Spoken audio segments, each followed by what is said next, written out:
Usually when you make a comic, you would storyboard or thumbnail out your ideas, establish them as panels, and then finish off the page. But we're going to take that concept and flip it on its head, because working in reverse for writers is a game changer.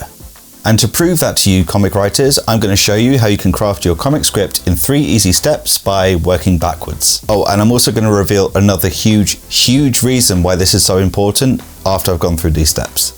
If you're new, I'm John, a comic creator from the UK, and I make videos about comic creation every week. So, step 1, the blank page. Forget panels, forget everything. We're going to look at the page as a means to an end by asking a really simple question. What do we want to have happened by the time our reader gets to the end of the page? To show you how this works in action, I'm going to use the comic book that I made while at university. Here is my script for a few pages, and here is my page. Blank and boring. For this page, I want my character to take a mouse from her dog's mouth. It makes a lot more sense when you read it, I promise. The webcomic version is available on Webtoon and Tapas if you're interested. Anyway, I know that's where I want the page to end, so now I just need to figure out where I begin. Now this should actually be pretty easy for you because you just referenced the previous page, which is what I can do too. For me, my character is asleep and the sun is coming up, so now I have a start and an end point. Now all I need to do is plot the panels in between those 2 points, and we do that with step 2, the panel count. I decided that 7 panels will get me there, starting from panel 1 where she gets woken up by the dog. Panel 2 where she groggily gets up slightly hungover. I don't know what I was thinking here, but I guess it made sense at the time. It was the pandemic. That's my excuse. Anyway, panel 4, we jump ahead slightly as the dog goes out to pee. Maybe that's why I decided that she also pees. Who knows? I don't really want to explore that. Panel 5, we see our character having a coffee as the dog is doing something behind the car. Panel 6 is the setup for the final panel, panel 7, where my character takes the mouse from the dog's mouth. Now, I have the benefit of already having done these panels, so I know that it works. You likely wouldn't have these visuals, unless... That's right folks, I'm mentioning storyboarding again.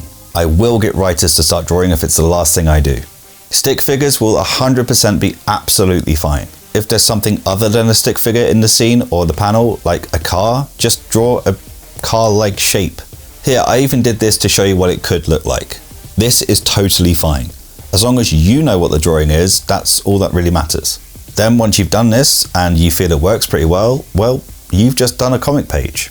Rinse and repeat for the rest of your comic. Done. But wait, there's more. The real key to doing things this way is that by starting at the end of the page, it makes juggling all those panels in between a little easier. If you find that there are too many panels or perhaps not enough panels to get you from the start to the end of your page, then that suggests that you need to adjust where your page ends. I want to point out another page from this comic to show you how I could have and perhaps should have made different choices. I decided that at the end of this page, which is page 7 for those keeping count, I wanted my character to have been spooked by a mysterious thing and run back to her cottage. So that means for this page I needed to reveal the mysterious thing, have her react to it, run away and return to the cottage.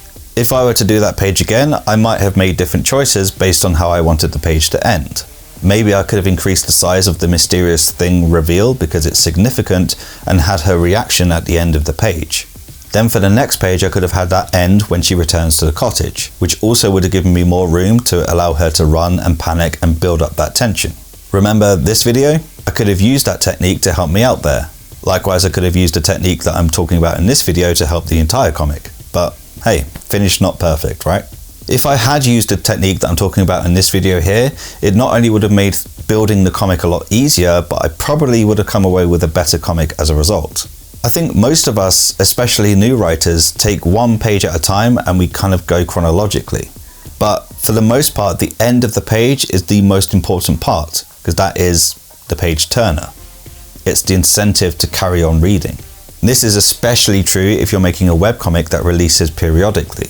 Whether you're a traditional kind of person or a vertical scroll kind of person, it doesn't really matter, it's all the same.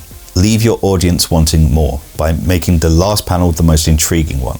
That way, when you release the next installment, then they're much more likely to return, or if they're reading a traditional print book, they're more likely to want to turn the page. And by working in reverse, where you're leaving the audience is actually where you're starting from, which is a lot easier to figure out as opposed to starting from the first panel and trying to figure out where you're going to end. You know where the end is already, you just have to get there. If you want my comic in PDF form as well as the formatted script, then consider signing up for my course that I'm launching in April, because then you'll get those as well as live comic tutoring for your comic. Link in the description. Oh yeah, I mentioned at the start of this video that I'd reveal another big reason for doing things this way, and that is word balloons. Big, bloody word balloons. Word balloons are like the navigators for your readers, taking them from that first panel all the way to the last one.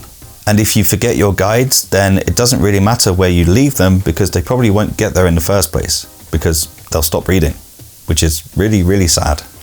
But don't worry, because in this video I'll show you the easiest and quickest way to make word balloons every single time.